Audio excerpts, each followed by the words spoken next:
Ô Mauro, sucessão, e você escreveu sobre isso, porque ficou esse papo, não, Felipe Luiz, eu também gosto do Felipe Luiz. E aí você foi a campo para saber, será que ele toparia um negócio desse? Conta aí pra gente, porque você escreveu. Salve, torcida rubro-negra, sejam bem-vindos ao canal. Hoje eu vou estar trazendo aqui para vocês informações aí sobre o jogo de ontem aí da seleção brasileira, que aconteceu, que o Brasil tomou aí de 4-1 da Argentina. Vamos estar falando aí também sobre o interesse aí da CBF também em trazer o Felipe Luiz. Está surgindo vários rumores aí do Felipe Luiz ir para a seleção. Vou estar falando também sobre o Jorginho no Flamengo e muito mais, mas eu peço para você que não é inscrito, se inscreva no canal, deixa o like e coloque nos comentários também o que vocês acharam do vídeo. Ontem eu fiquei triste Uma palavra. Não, eu fiquei arrasada ontem. Eu fiquei triste também. Nossa, quando o Matheus fez um gol, eu tava pulando na sala, parecia que... Eu soquei o sofá, não vou negar não. Eu fui tava... todo feliz, eu malhei com a camisa do Rafinha, eu fiz o programa ontem na placar com a camisa da Seleção Brasileira. Ai, gente, a gente não merece isso não, Pedroso. Eu já sou Vasco, o Brasil já... Dá um abraço aqui, amigo. Ó, desde que não seja o Felipe Luiz, pode ser qualquer Pode um. levar o Felipe Luiz, projeto. Vamos lá, Felipe aquele... Luiz Vamos. na Seleção É Brasileira. isso aí, hashtag. Aqui, ó, o Flamengo se prepara para a estreia no Brasileirão e ainda trabalha na recuperação de alguns jogadores. E agora, o Rubro Negro vai poder contar com o auxílio de um equipamento que vai ajudar no diagnóstico dos atletas. A gente vai entender na reportagem, Rodolfo. O Flamengo começou novamente com lesão. Felipe Luiz já não vai poder contar com Arrascaeta. O uruguaio sofreu uma lesão no músculo adutor da coxa direita pela seleção uruguaia e vai desfalcar o rubro-negro no início do Campeonato Brasileiro e da Libertadores. Já Gerson não teve lesão detectada e tem a chance de jogar. E, inclusive, para saber melhor o que aconteceu com o camisa 8, o Flamengo divulgou que agora irá contar com um novo aparelho de ultrassonografia de última geração. Isso vai permitir com que a equipe médica faça uma avaliação das lesões, sobretudo das lesões musculares e tendíneas dos atletas, de uma forma muito mais rápida, mais disponível e mais eficaz, tanto na detecção quanto no acompanhamento dessas lesões. O equipamento, cedido numa parceria com a Canon, ficará à disposição no Ninho e poderá ser utilizado não só pela equipe principal, como também pelos atletas da base, além de permitir avaliações mais precisas do quadro dos jogadores. Uma avaliação rápida, uma avaliação sofisticada da microestrutura dos músculos e tendões na detecção dessas lesões e tem uma vantagem única em comparação aos outros métodos de imagem, que é a capacidade de fazer uma avaliação dinâmica. O Flamengo esse ano tem investido na estrutura e recuperação rápida dos atletas. Vinha, Danilo, Pedro, Bruno Henrique e De La Cruz seguem fazendo tratamento na parte física. O rubro-negro tem muitas competições na temporada e já afirmou que o foco será o brasileiro. Nas últimas 5 edições do Brasileirão, o Flamengo estreou com 3 vitórias, 2 empates e apenas 1 derrota. No ano passado, por exemplo, o time venceu o Atlético Goianiense fora de casa por 2-1 com gols de Pedro e De La Cruz. O time inicia em casa a competição. A equipe ainda tem mais alguns dias para se preparar e começar o campeonato da melhor forma possível. E aí, Vene, vai entregar o Felipe Luiz para a seleção brasileira? Jamais. Trancado no ninho do urubu. Felipe Luiz não sai de lá. Isso é uma informação ou é uma opinião? É uma opinião. Agora, o que eu tenho de informação é que o Felipe Luiz tem o desejo de seguir uma carreira europeia, não pensa em seleção brasileira nesse momento. E eu acho até que ele entende que esse não é o momento para ele assumir um projeto Perfeito. como esse da seleção brasileira. Essa parte eu entendo. Até o telefone tocar e você falar que não vai sair do projeto e o CR7 te ligou. Eu passei por isso. Não que receber uma ligação do Edinaldo Rodrigues seja muito bom.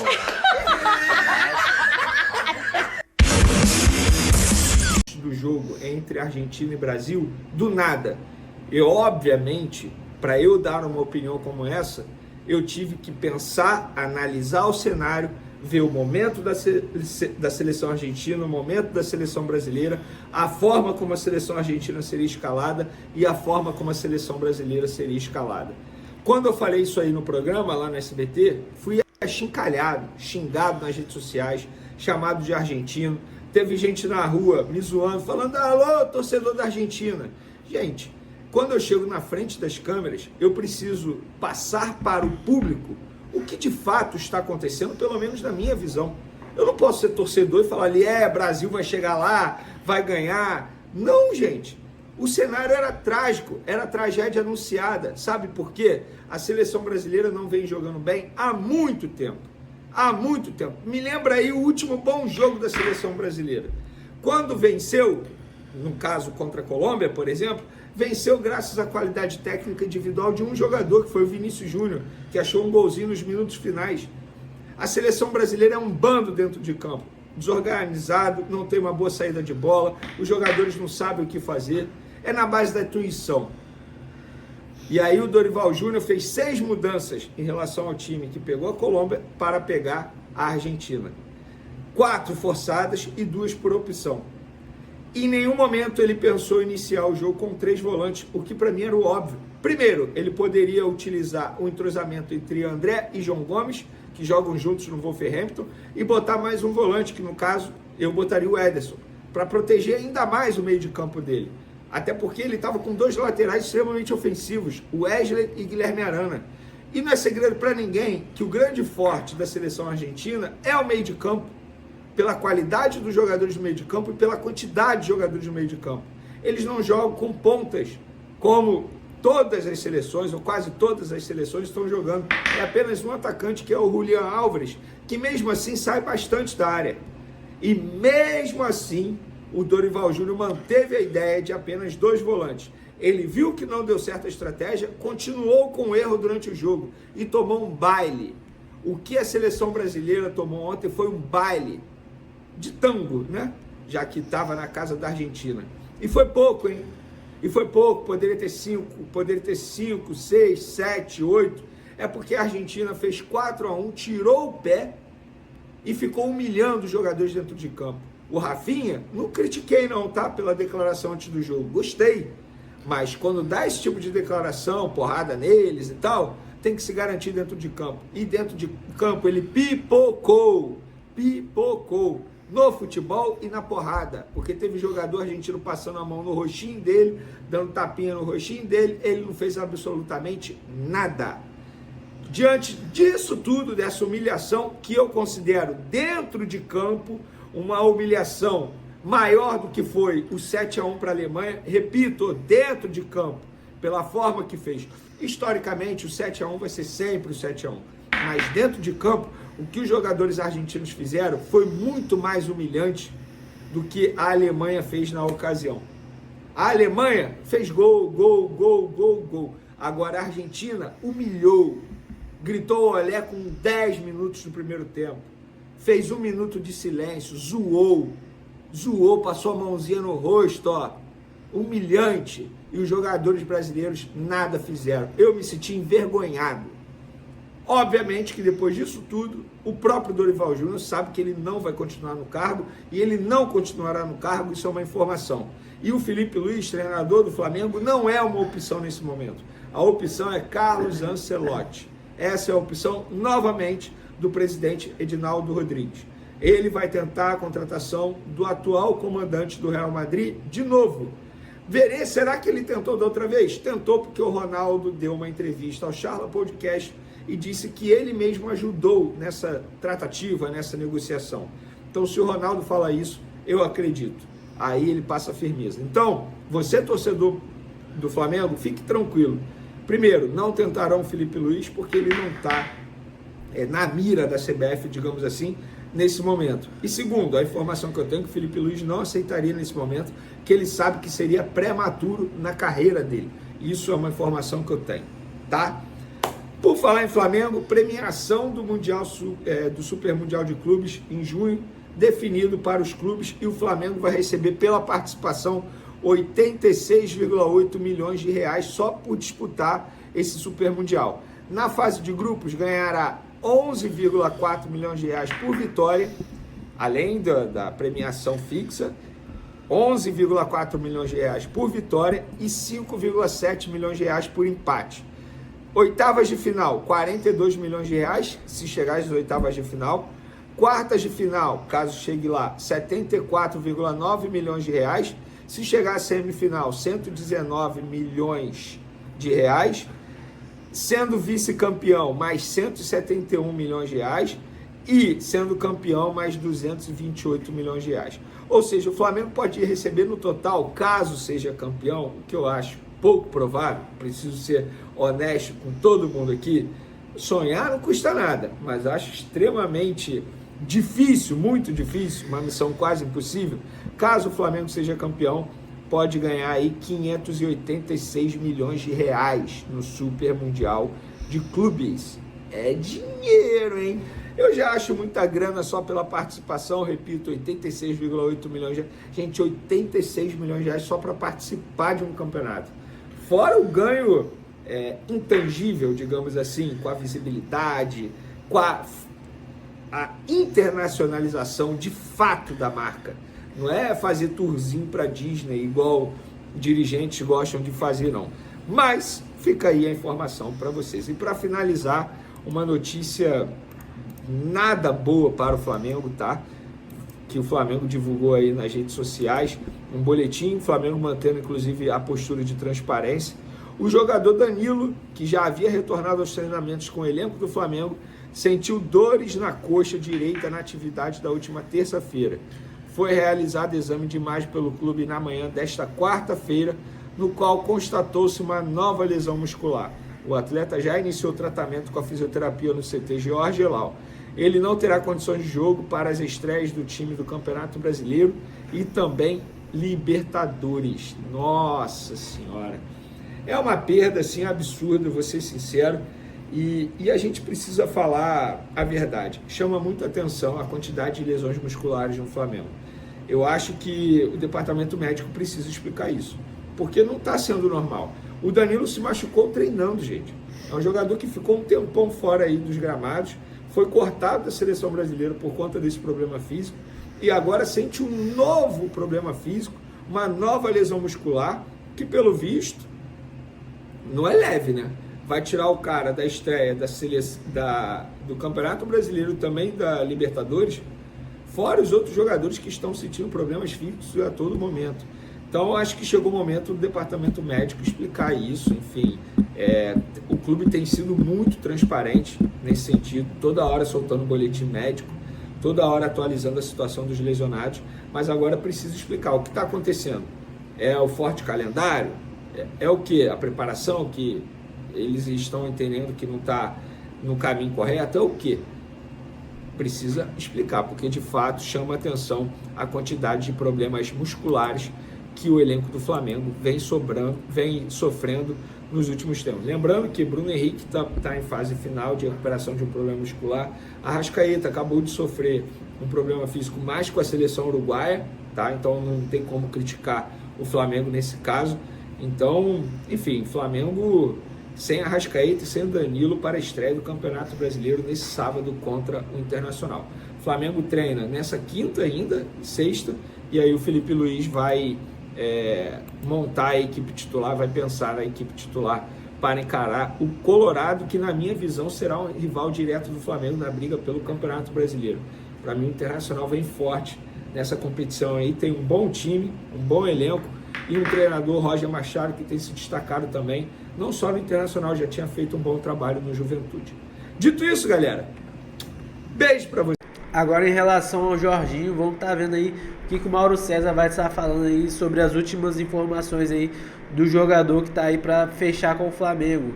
Ao que tudo indica aí, o Flamengo está oferecendo 2 milhões mensais aí para estar trazendo o Jorginho, para estar convencendo o jogador aí a ficar no Rio de Janeiro. Vamos estar aqui assistindo mais um react aqui com vocês do Mauro César na S1 Live.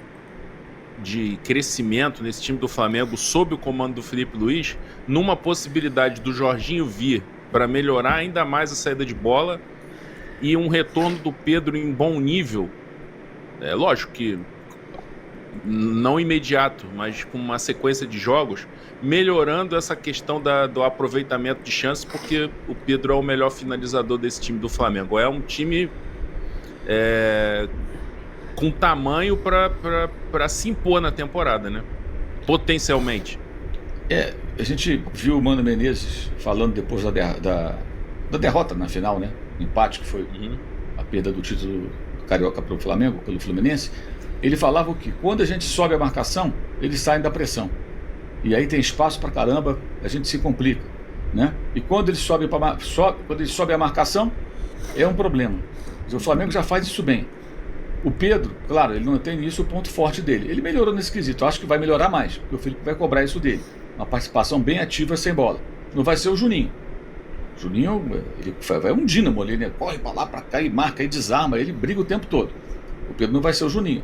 Só que o Pedro gera muito jogo, faz muito gol, quer dizer, preocupa a zaga adversária, é outro departamento, né? Ele estando em forma. Então imagino que vai ficar bem mais perigoso para quem enfrentar o Flamengo. E com o Jorginho, se o time já sai jogando, sai da pressão hoje, imagina com o Jorginho. Você juntar Pulgar, Jorginho, Léo Ortiz, De La Cruz, cara, assim, são jogadores com muito recurso para trocar passes, sair da pressão, colocar o time à frente. E aí tem jogadores de velocidade. O que eu acho que a chegada do Jorginho e a volta do Pedro pode significar é um problema para o Arrascaeta. Porque o Arrascaeta vive com problema físico, tem dificuldade de executar essas tarefas, não consegue jogar 90 minutos.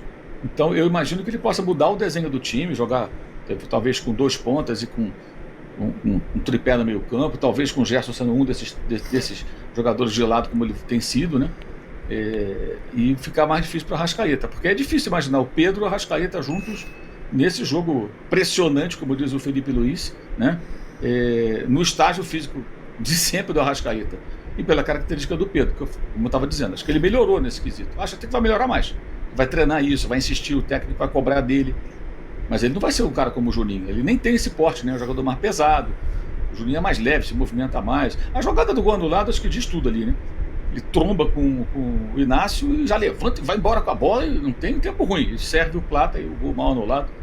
Então eu imagino que vai ser um crescimento grande, né, André? Vocês concordam? Acho que se o Jorginho chegar e o Pedro voltando, acho que tem aí uma perspectiva muito interessante. Partindo desse princípio, que ele quer um time dominante, né? Um time que domina o jogo, controla o jogo, tem a bola. Esses jogadores agregam muito, né? Estamos falando de jogadores de um nível muito alto, né? Especialmente aqui para o nosso continente.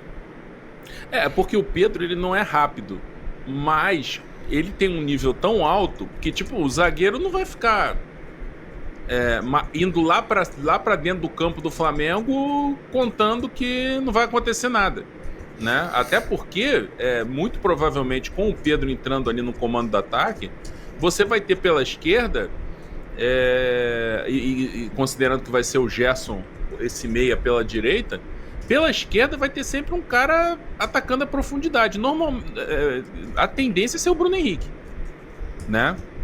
E o Bruno Henrique você não vai deixar espaço, meter todo mundo na defesa do adversário na linha do meio campo, porque se você enfiar a bola em diagonal para ele, né? Ele só para dentro do gol.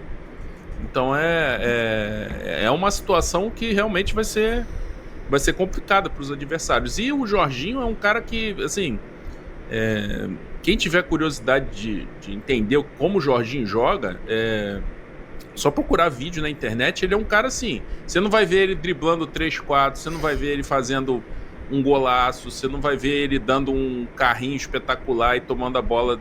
Ele é um outro jogador. Ele é um jogador que, quando o adversário tá com a bola, ele se desmarca para receber. Por que ele não tem muita lesão? Porque ele é um jogador que normalmente não corre à toa e evita choque. Ele é um jogador, você pode ver vídeo dele, o companheiro tá com a bola, ele vem, sai da marcação, se desmarca, recebe a bola livre, né? E quando o adversário chega nele para pressionar ele, a bola já foi, porque ele já olhou antes para quem passar e já tocou a bola. Então, cara, assim, é um cara de controle de jogo, né? É um jogador típico do futebol atual. O futebol atual tem pouco espaço, tem pouco tempo. Então você precisa de um jogador que se antecipe, faça movimentos que se antecipe ao que o adversário vai fazer para tirar o espaço. E o Jorginho faz isso o tempo todo. Então o controle de bola e a capacidade do Flamengo sair da marcação vai ser muito grande. Alô, tropa da S1 Live. O Zé Boto já conversou com ele sobre isso e ele disse ao diretor de futebol do Flamengo que não vai deixar o Flamengo, que ele não pretende deixar o Flamengo, que é o plano de carreira dele. E o Zé Boto, isso é uma informação curiosa até, ele teme muito mais perder o Felipe Luiz para um time europeu do que para a seleção brasileira. O Felipe Luiz, ele é um cara, ele é um brasileiro, tem um passaporte brasileiro, mas é um profissional europeu, né? Ele fez a carreira dele toda lá, ele é forjado lá, a mentalidade dele é muito europeia, a influência de técnicos com os quais ele trabalhou lá. O Simeone é argentino, mas a carreira dele de sucesso é na Espanha. É jogando Champions, jogando no Campeonato Espanhol, Copa do Rei, enfim. Se ele mudará de ideia amanhã, se ele vai ser convidado, eu não sei. Mas hoje, o que ele disse já em conversa com o diretor, com o chefe dele, né? Que é o chefe dele, foi, não pretendo sair. E o Boto considera que ele está certo porque seria uma precipitação e eu concordo com isso. Eu também. Porque ele não passou por nenhuma crise. O Felipe Luiz não sabe o que é ser xingado pela torcida, ser vaiado. Ele vai passar por isso. O Guardiola está passando, gente, por isso. Passando por críticas, o time dele colecionando derrotas. Começa já no sábado, tem um né? A torcida pode ficar com raiva, não sabe o que vai acontecer. Tem uma longa jornada pela frente. Como vai ser o Flamengo na Libertadores? Ele não treinou nenhum jogo de Libertadores. Então, seria um passo muito grande e legado zero. Porque o Dorival vai deixar legado zero para o herdeiro. Eu acho que o Brasil precisa de um técnico estrangeiro e que seja um cara que... Não seja um cara que peça para entrar na rodinha, né? Mas sim um cara que entra rasgando a rodinha. Ele passa e abre espaço para entrar e todo mundo faz silêncio para ele ouvir. Tem que ser um Jorge cara Jesus. Que comece a rodinha. Exato. Ele é o ponto central da rodinha. É o Jorge Jesus, que tem contrato até o dia 30 de junho. Também. Eu também. E é um cara que conhece o futebol brasileiro, conhece os jogadores, não pipoca para ninguém. Ah, mas aí o Neymar não vai voltar. Se o Neymar estiver bem, ele convoca o Neymar e bota para jogar. Se não estiver bem, ele não convoca o Neymar, como deve ser, gente. O Dorival falou que ia montar a seleção ao redor do Neymar. Tem a notícia que está no UOL hoje, eu estava lendo agora de manhã, vindo para cá. O Neymar não joga contra o Vasco na estreia, quer dizer, continua fora.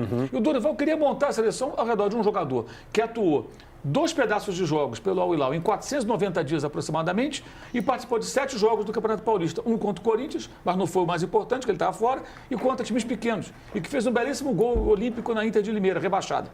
Quer dizer, esse é o currículo do Neymar atual. E ele ia montar o time ao redor do Neymar? Como assim? Que saiu com incômodo contra o Bragantino e foi se recuperar no Carnaval. No Carnaval, quer dizer, é uma subserviência que um Jorge Jesus não vai ter. Ou então, se você quiser tentar um outro nome, assim, um cara pesado, vê se o Zé Mourinho quer trabalhar no Brasil, na seleção brasileira, já que ele está no Fenerbahçe e já foi eliminado lá de competição europeia. Não gosto do Zé Mourinho, não, assim, não é meu técnico preferido. Mas eu acho que o Brasil precisa de um cara que entra no vestiário, isso que o Casão falou, e ele que abre a rodinha. E todo mundo para ouvir. Alguém que não se intimide com o jogador, que olha o jogador de igual para igual, de cima para baixo, não de baixo para cima. O chefe é um cara que tenha peso, que tenha experiência, que consiga realmente comandar aquilo ali, porque não tem legado e não tem tempo de trabalho. Isso, por exemplo, que o Abel já fez no Palmeiras, cada uma à sua maneira, que o Felipe já fez no Flamengo, está fazendo, aliás, né? Que demanda tempo de treino, não vai ter. Não vai ter. O Scaloni teve, por exemplo, 1 mês na Copa América de 2021, 1 mês na Argentina, no Catar, na Copa do Mundo, e 1 mês na Copa América do ano passado, por exemplo. Por isso que o time dele tem conjunto. Ele já teve períodos longos treinando e jogando. Até a Copa do Mundo não tem mais, são só esses intervalos de 10 dias com 2 jogos, um no Brasil e um fora, uma viagem no meio. Então, tem que ser alguém que consiga agir rapidamente. Eu acho que esses caras têm um perfil assim, grande o bastante para encontrar soluções rápidas, como o Tite encontrou quando pegou um time horroroso do Dunga. E ele arrumou imediatamente. Primeiro jogo. Usou até muito contra o Equador. Ele pegou muitas ideias do time dele do Corinthians, aquele formato ali, adaptou e funcionou super bem. Só uma coisa, diferentemente do Dorival, pegou o Gabriel Jesus, que era moleque do Palmeiras, depois de titular na estreia contra o Equador, ele fez 2 gols e sofreu o pênalti. Isso. E o que é completamente ao contrário do que o Dorival está fazendo com o Hendrick. Sim. Ao invés de bancar o garoto, ao invés de bancar o Estevão. Por que o Estevão não entra no jogo? Por que o Estevão não entra no jogo? E é o mais curioso é isso. Ele entrou, o Hendrick entrou contra a Espanha e contra a Inglaterra, fez gol. E aí o Dorival desperdiçou, contra o México também. O Dorival desperdiçou a maior janela que ele tinha, a maior janela que a seleção tinha até a Copa do Mundo, que eram os 10, 15 dias antes da Copa América e depois mais os 30 dias da Copa América. E naquele momento, quando a gente vê um Brasil sem evoluir na Copa América, já dava para saber que não ia dar certo. E termina com a imagem do Dorival com o dedinho lá tentando entrar na roda. O Mauro estava descrevendo o técnico que ele acha ideal, o Casão também, e eu fiquei ouvindo, e só veio uma pessoa na minha cabeça, uma imagem, e essa pessoa está fumando um charuto dentro do vestiário, que é Carlo Ancelotti. É o cara que chega, é o dono do vestiário. Sim. Então, torcida rubro-negra, deixa a opinião de vocês aí nos comentários a respeito das notícias aí. Aí vocês já viram aí também que o Felipe Luiz não vai ser o novo técnico da seleção, como vocês podem ver. O Vene Casagrande aí falou que ele quer seguir uma carreira aí como técnico de clubes, né? Quer seguir uma carreira aí, quem sabe ser técnico lá do Atlético Madrid ou algum time da Europa. Deixa a opinião de vocês aqui nos comentários também sobre os jogadores que estão indo aí para a seleção, estão se machucando. E se você gostou do vídeo, deixa o like e se inscreva no canal. E até o próximo vídeo.